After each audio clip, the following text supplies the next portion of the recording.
2장 13절에서 17절에 있는 말씀, 제가 가지고 있는 신약성경 334페이지입니다. 데살로니가 후서 2장 13절로 17절에 있는 말씀 봉독합니다. 주의 사랑하시는 형제들아, 우리가 항상 너희를 위하여 마땅히 하나님께 감사할 것은 하나님이 처음부터 너희를 택하사 성령의 거룩하게 하심과 진리를 믿음으로 구원을 얻게 하심이니, 이를 위하여 우리 복음으로 너희를 부르사 우리 주 예수 그리스도의 영광을 얻게 하려 하심이니라. 이러므로 형제들아, 굳게 서서 말로나 우리 편지로 가르침을 받은 유전을 지키라. 우리 주 예수 그리스도와 우리를 사랑하시고 영원한 위로와 좋은 소망을 은혜로 주신 하나님 우리 아버지께서 너희 마음을 위로하시고 모든 선한 일과 말에 굳게 하시기를 원하노라.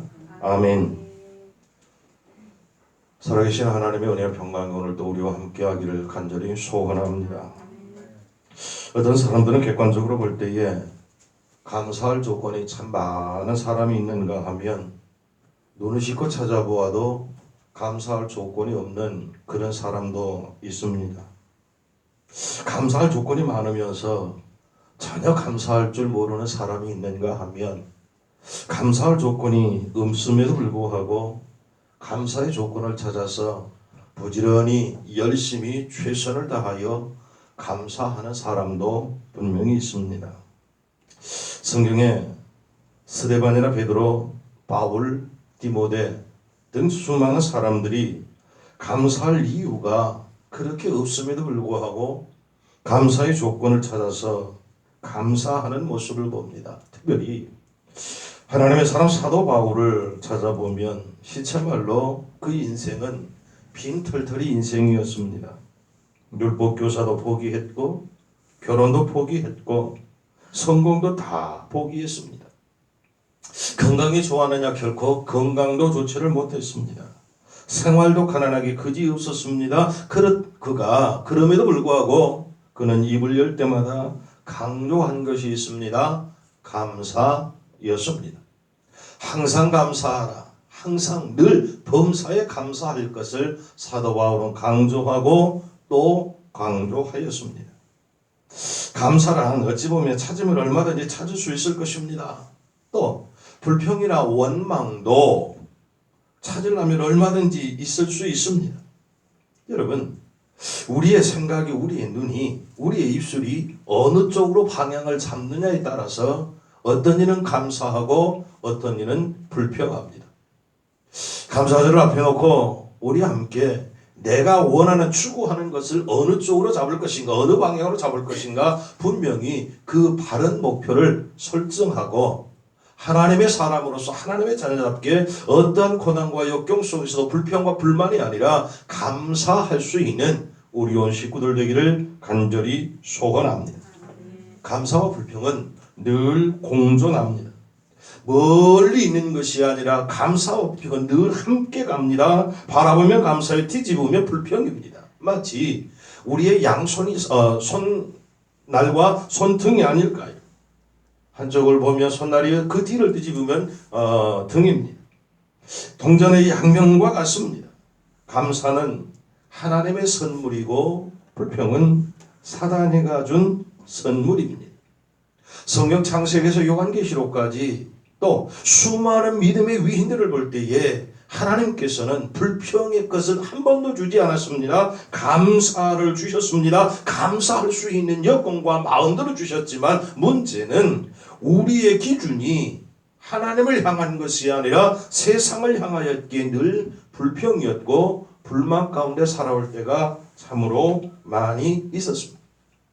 오늘 여러분이 기도한 것처럼 나올 때 빈손으로 왔습니다. 그런데 우리가 있고 우리가 손에 가지고 있는 것들이 얼마나 많음에도 불구하고 그것은 당연한 것이고 나보다 더 잘 사는 사람, 나보다 더 높은 사람들을 바라보면서 불평하고 불만하기를 좋아합니다.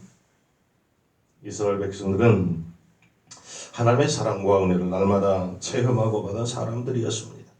40년 광야를 살아가면서 단 한 번도 끼니 때문에 걱정해 본 적이 없었고 신발 때문에 옷 때문에 걱정해 본 적이 없습니다. 하나님께서는 때가 되면 먹을 것을 주셨고 헤어지지 않도록 지키시고 보호하셨습니다. 그럼에도 불구하고 그들은 불평과 불만이었습니다. 왜 우리가 날마다 이것만 먹어야 하느냐, 다른 것도 먹고 싶다라고 말을 합니다. 사랑하는 성도 여러분, 그렇게 불평과 불만 가운데 있었던 이스라엘 민족은 광야에서 모두가 1세대는 죽고 말았습니다. 성도 여러분, 감사는 하나님의 선물이고 불평은 사단의 선물입니다. 그러므로 우리의 마음속에 하나님의 백성으로 하나님께 받은 선물로 감사하는 저와 여러분이 될 수 있기를 간절히 소원합니다. 감사하면 어떻게 되나요? 여러분, 감사하면 어떻게 되는가? 내 마음이 먼저 기뻐집니다. 평안해집니다. 감사는 긍정적 행동의 표현입니다. 부정적인 사람이 긍정적인 생각을 품고 긍정적인 말을 하다 보면 나도 모르는 사이에 나와 상관없이 자연적으로 긍정적인 사람이 되고 마음이 평안하여지게 된다는 말입니다. 그 사람의 마음은 얼굴로 드러나죠. 여러분, 성난 짐승을 보셨나요? 그것이 종류와는 상관없이 성난 짐승들의 눈은 어떤가요? 핏발이 섭니다. 무섭습니다. 일그러집니다. 사람의 얼굴도 역시 마찬가지입니다. 성난 사람들의 얼굴을 보십시오. 그리고 그 눈빛을 보십시오. 굉장합니다. 섬찟합니다. 그러나 감사하는 마음을 품으면 얼굴도 평안하여질 뿐만 아니라 그 눈도 선하여지고 말도 선하여짐을 우리는 분명히 알 수 있습니다. 세상을 살아가면서 가장 필요한 것이 무엇인가요? 내 마음의 평안입니다. 늘 예배할 적마다 하나님의 평안이 오늘도 우리 함께하기를 간절히 원합니다.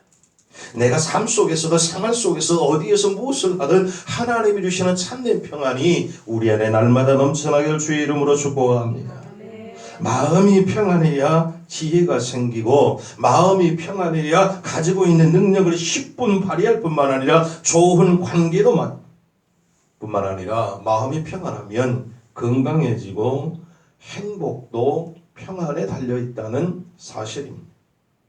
우리 예수님께서는 평안을 잃어버린 사람들을 부르고 찾고 계십니다. 마태복음 11장 28절 수고하고 무거운 짐진 자들아 다 내게로 오라 내가 너희를 뭐하리라? 쉬게 하리라. 믿어지면 아멘. 이렇게 초청에 응한 자에게 주님은 안식을 주신다라고 말씀합니다. 마태복음 9장 26절 그 상황을 바꿔주실 뿐만 아니라 마태복음 9장 2절 말씀에 근본적인 원인을 제거하셨고 마태복음 10장 23절에 보면 마음을 변화시키셔서 하나님의 은혜의 평안을 얻게 하시더라는 말씀입니다. 우리 예수님께서는 순간의 평안을 주실 뿐만 아니라 계속적인 안식을 누리기 위하여 그 방법을 제시합니다. 어떻게 하면 우리의 삶 속에서 평안할 수 있을까? 어떻게 하면 하나님이 주시는 참 안식을 마음껏 누리며 살 수 있을까? 마태복음 11장 29절 나의 멍에를 메고 내게 배우라 그리하면 너희 마음이 뭐를 얻으리라? 쉼을 얻으리라. 아멘입니다. 여기 두 가지 주목해서 보아야 합니다. 멍에를 메라. 그리고 뭐하라? 배우라. 누구에게? 예수님에게 배우라.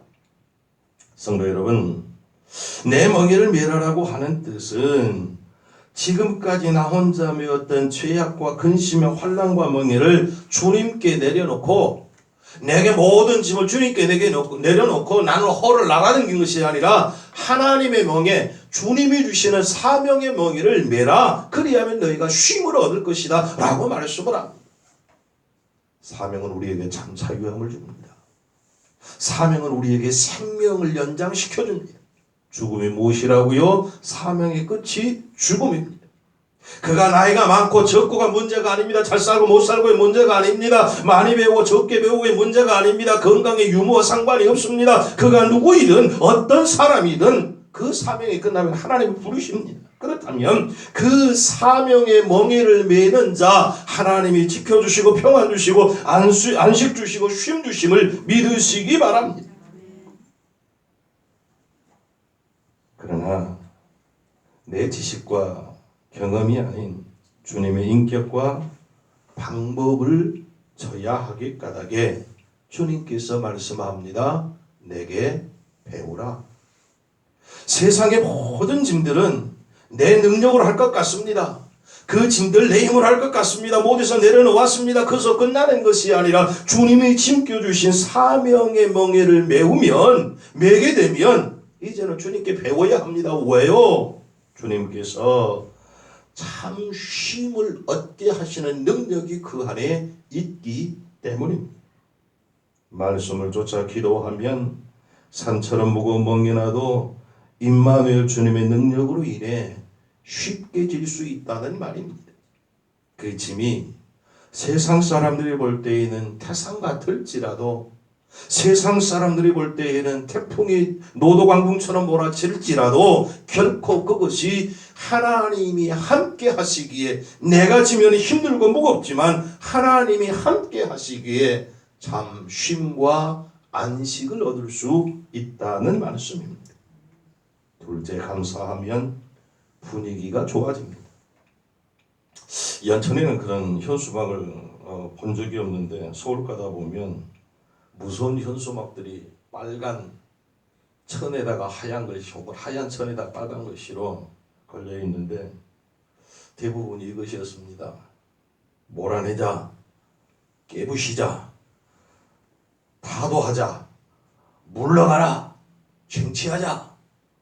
듣기만 해도 왠지 좀 섬뜩하지 않습니까? 붉은 글씨로 또 이마에 띠를 띠고 앞에서 마치 전장에서 승리하고 돌아온 장수처럼 당당하게 서서 외치는 모습들을 보고 볼 수 있습니다. 그런데 또 다른 건물에 참 평안한 글씨를 봅니다. 택시 회사로 기억을 하는데요. 어서 오십시오. 환영합니다. 수고하셨습니다. 감사합니다. 사랑합니다. 라고 하는 글씨였습니다.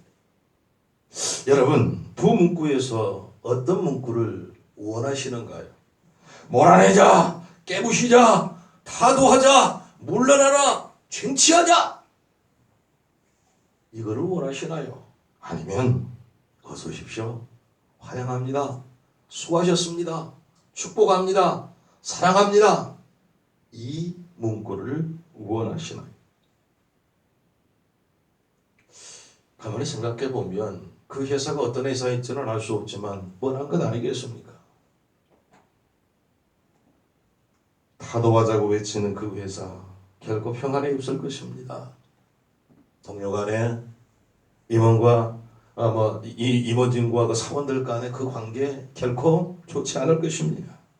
그러나 어렵고 힘들지라도 서로를 위로하며 환영하며 감사하며 수고했다라고 서로를 위하는 그 회사, 그 분위기가 어떨까요? 국가 분위기도 마찬가지가 아닐까요? 연일 여의도 싸우는 그 모습 보기 좋으시던가요? 절대로 보기 싫습니다.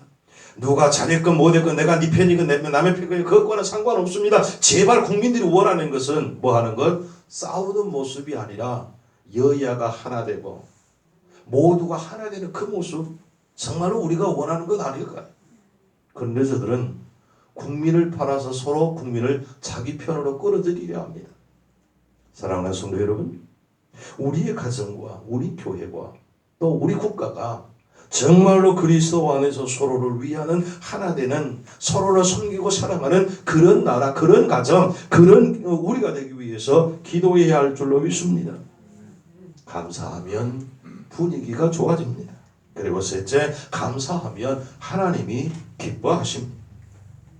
원망과 불평은 마귀가 기뻐하는 제사입니다. 하나님이 기뻐하는 제사는 감사하는 제사입니다. 감사드리는 자에게 하나님이 복 주심을 믿습니다. 시편 50편 14절 감사로 하나님께 제사를 드리며 지극히 높으신 자에게 네 소원을 갚으며, 또 시편 50편 23절 감사로 제사를 드리는 자가 나를 영화롭게 하나니 그 행위를 옳게 하는 자에게 내가 하나님의 구원을 보이리라. 아멘. 감사 제사를 드리는 사람이 하나님을 영화롭게 한다는 말씀입니다. 감사 제사를 드리며 행위를 옳게 하는 사람에게 하나님은 하나님의 구원을 보여주시겠다. 분명히 성경은 말씀합니다.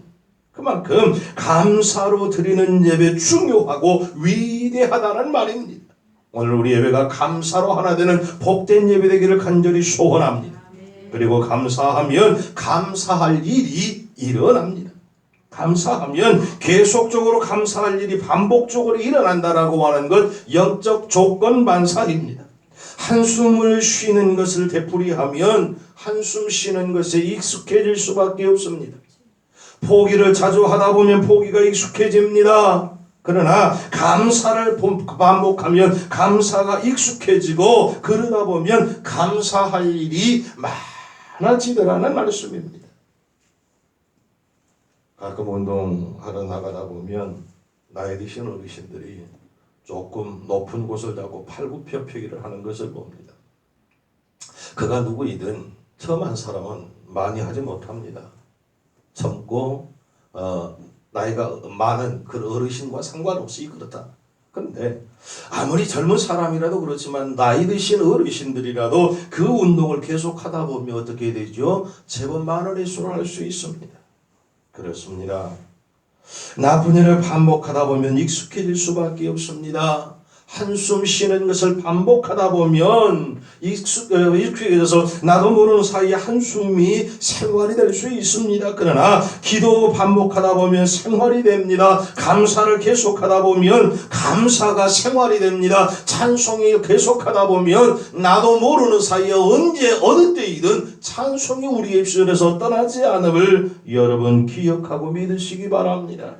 우리의 삶이 우리의 습관이 기도되기를 원합니다. 찬송되기를 원합니다. 감사되기를 간절히 소원합니다. 그렇다면 오늘 말씀 속에 사도 바울이 밝힌 감사의 조건이 무엇인가요?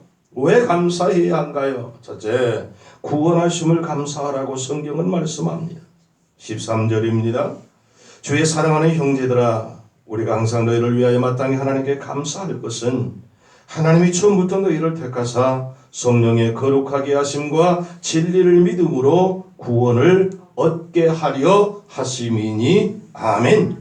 택하시고 거룩하게 하시고 구원하셨다. 아무런 자격이 없는 우리를 뽑고 택하시고 더럽고 추악하고 허물투성인 우리를 거룩하게 하시고 아무런 조건 없이 우리를 구원해 주셨으니 이어이 감사하지 않을 수 있는가 말입니다.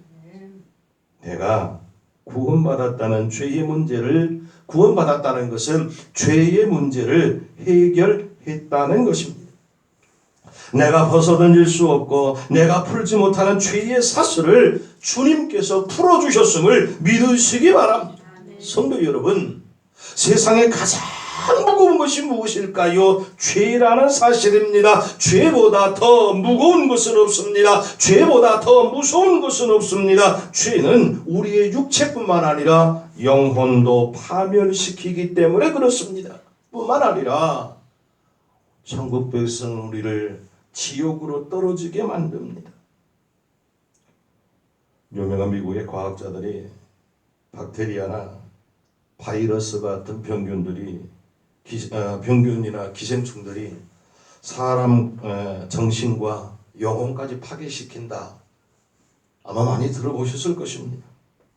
박테리아나 바이러스가 라임병이나 강박장애, 양극성장애, 정신분열증, 자폐증, 거식증도 유발한다는 사실입니다.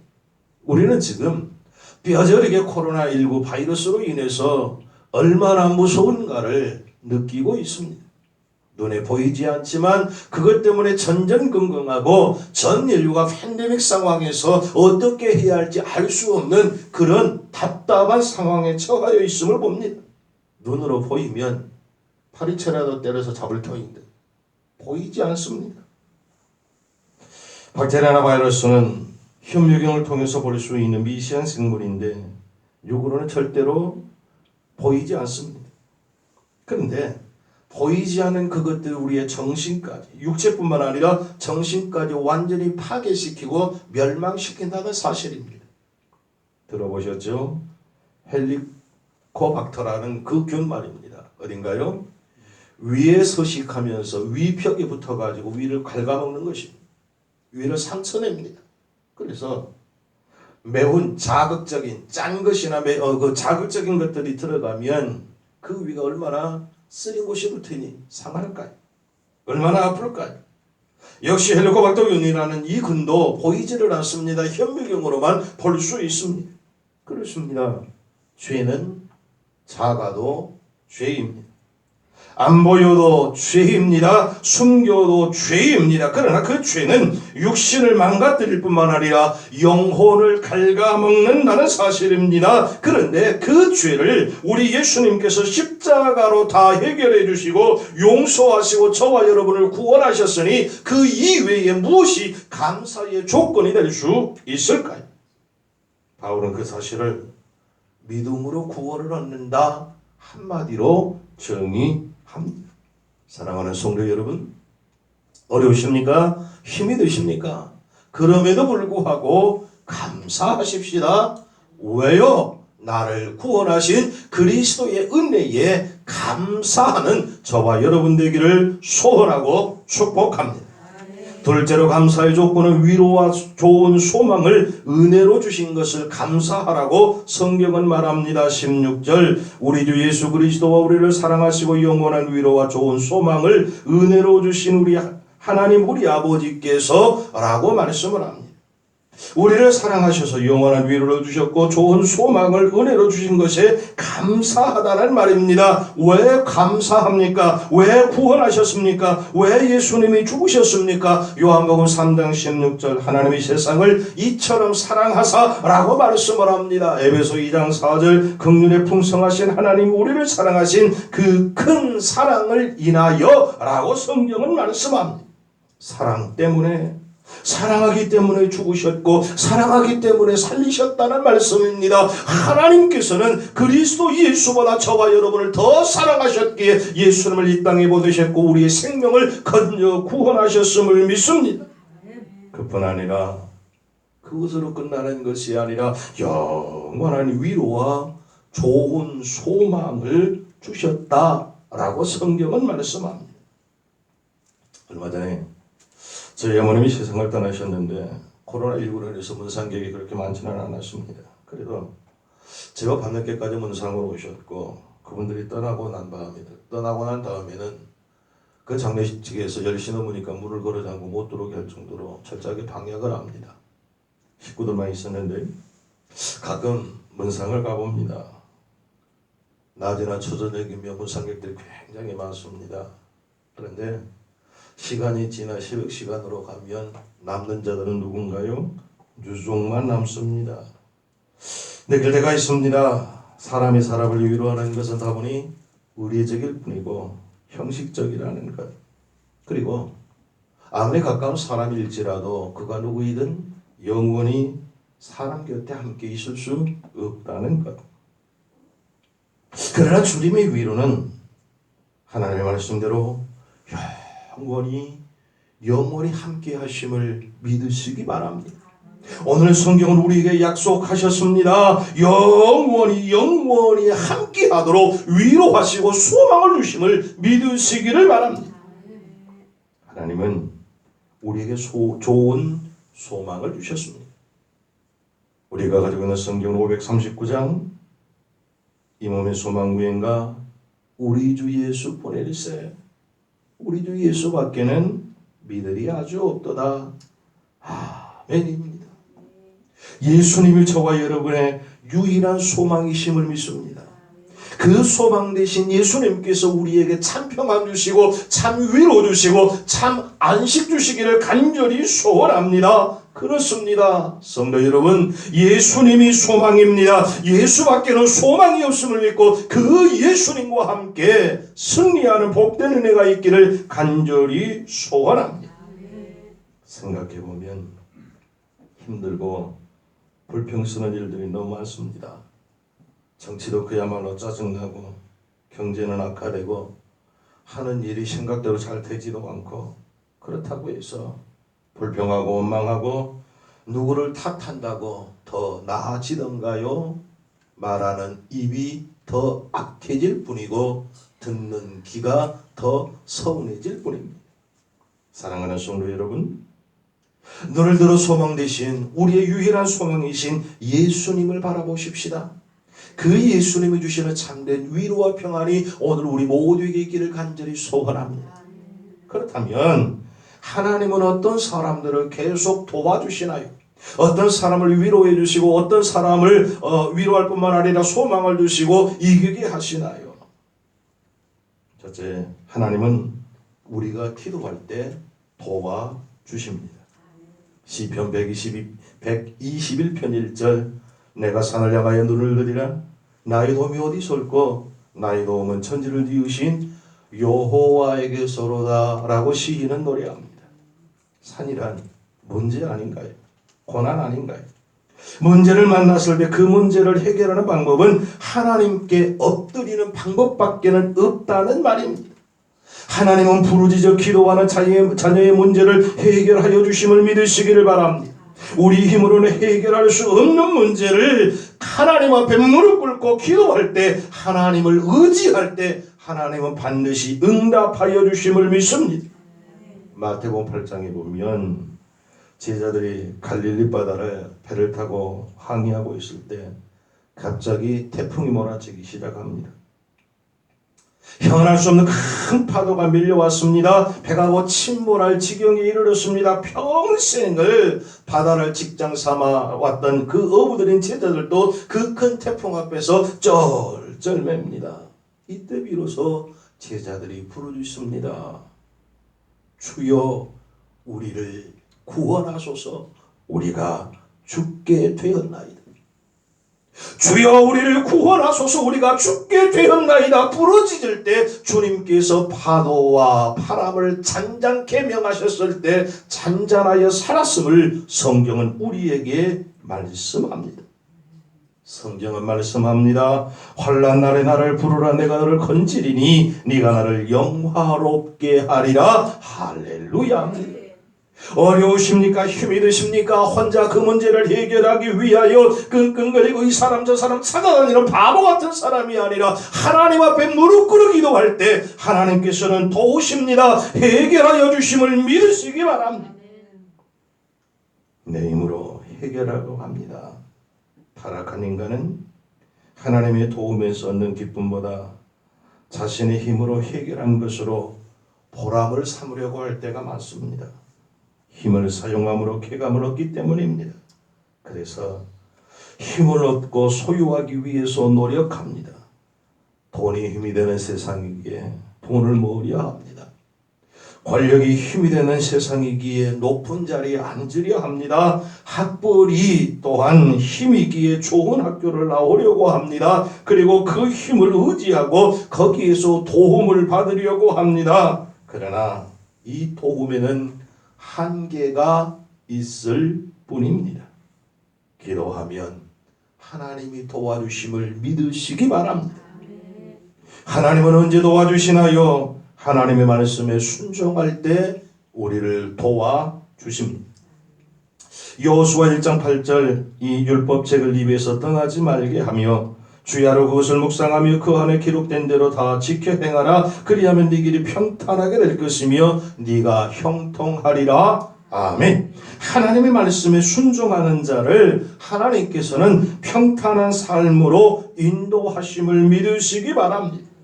순종이란 기꺼이 지배를 당하는 것입니다. 순종이란 무엇이라고요? 기꺼이 그거의 나 의견과는 상관없을지라도 그거에 나와 반대된 일일지라도 그럼에도 불구하고 기꺼이 따라가는 것, 그것이 순종이라고 말합니다. 우리가 무엇의 지배를 받느냐에 따라서 우리의 정체성이 드러나게 되어 있습니다. 돈과 사람, 권력과 명예와 같은 세상의 가치를 지배를 받고 산다면 우리는 하나님의 백성이 될 수 없습니다. 하나님의 백성이 아닙니다. 어둠의 자녀요 세상의 자녀일 뿐입니다. 그러나 우리가 하나님의 말씀에 지배를 받고 산다면 우리는 하나님의 자녀의 성도인 것을 믿으시기 바랍니다. 하나님은 이렇게 말씀의 지배를 받고 살아가는 하나님의 백성을 도와주신다는 말씀입니다. 성경에 나온 모든 약속은 우리 성도들을 위한 것임을 믿으시기 바랍니다.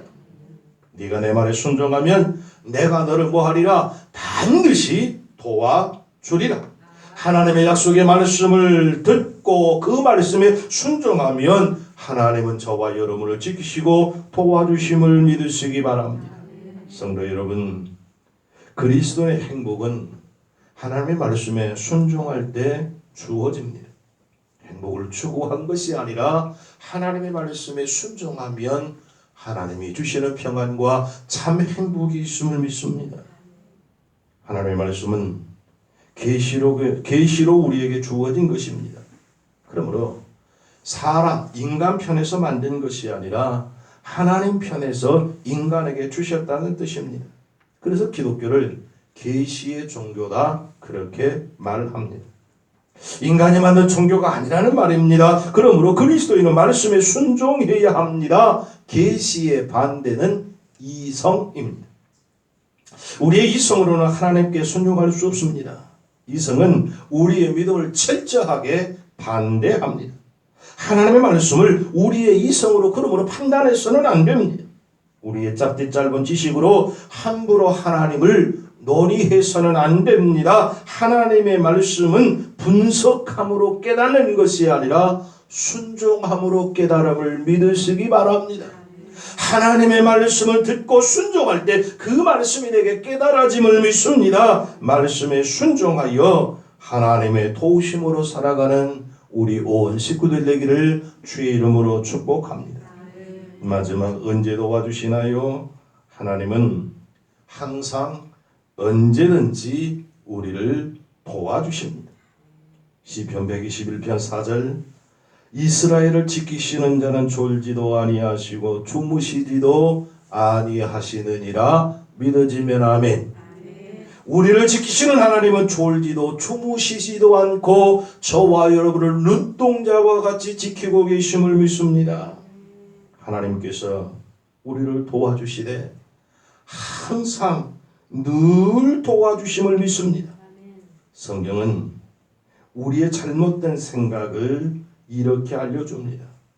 먼저 우리가 하나님이 도와주시려면 한 번에 많이 크게 도와주셔야 된다. 그렇게 기도합니다.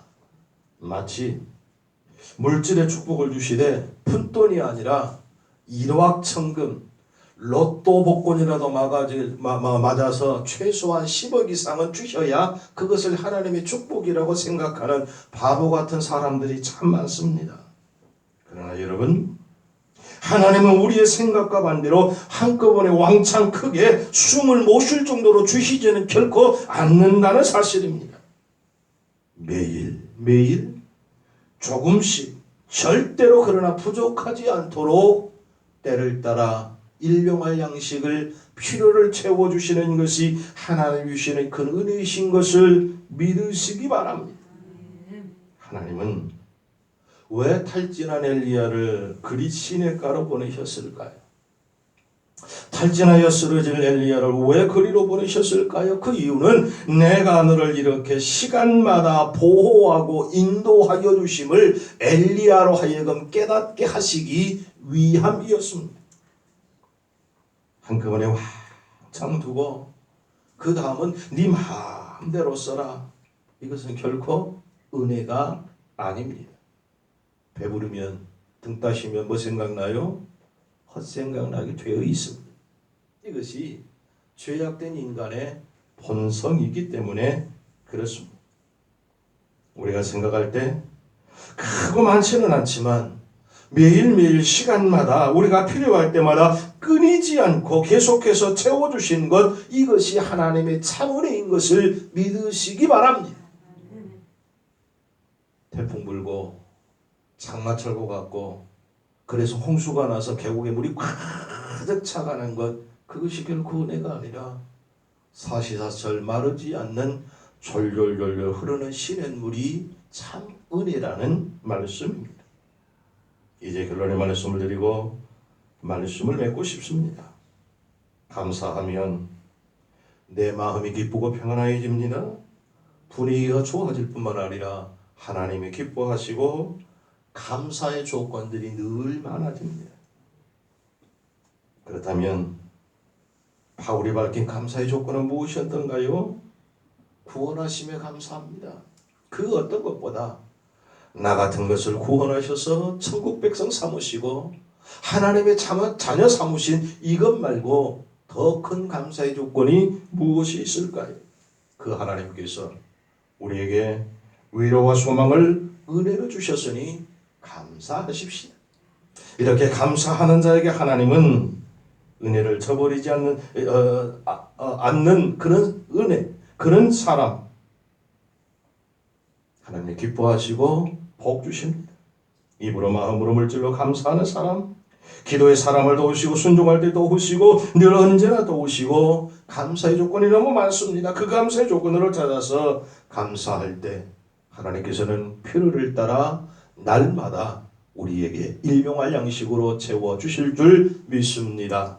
기도하십시다. 전능하신 하나님, 부족하고 어렵고 힘들지라도 날마다 감사의 조건을 찾아 하나님께 감사할 줄 아는 복된 믿음의 식구들 되게 하여 주시옵소서.